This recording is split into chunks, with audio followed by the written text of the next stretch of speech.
I think it's rather ensuring that the European Union understands that much as we have short-term challenges in Europe, our long-term objective and interest is that developing countries have a relationship with us that allows them to develop as much as it allows us to develop. So, Luuk, you're the chair of the Associations of European DFIs. Yes. How do you cooperate with export credit agencies in Europe, and how do you see the way forward? Okay. Well, some of the DFIs are structurally and institutionally linked to ECAs. For example, the Austrian DFI is part of the ECA. You have similar arrangements in Spain, in Italy. So I think that's the first element.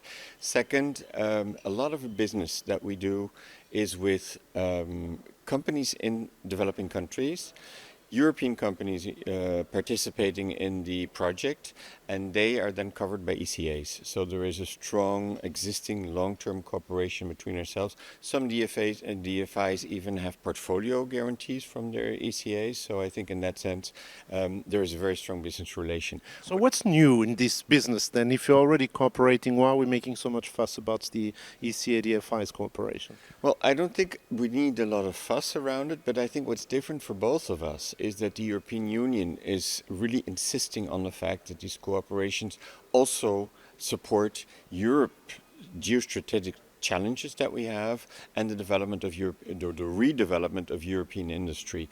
And I think there we have a common goal with the ECAs, and we would need to look at what other instruments in this cooperation we could bring in to achieve this common goal better and quicker. And one of the concerns is that the development financial institutions like the DFIs will now be at the service simply of the European private sector, not at the service of development. How do we avoid that there's a capture of the development agenda by commercial interests of the EU? Well, actually, we as DFIs are concerned about this because our mandate is development. So I don't think you should be concerned about us going the wrong way. I think it's rather ensuring that the European Union understands that much as we have short-term challenges in Europe, our long-term objective and interest is that developing countries have a relationship with us that allows them to develop as much as it allows us to develop. I think the gentleman from the African Export Bank in the panel here today said it very strongly.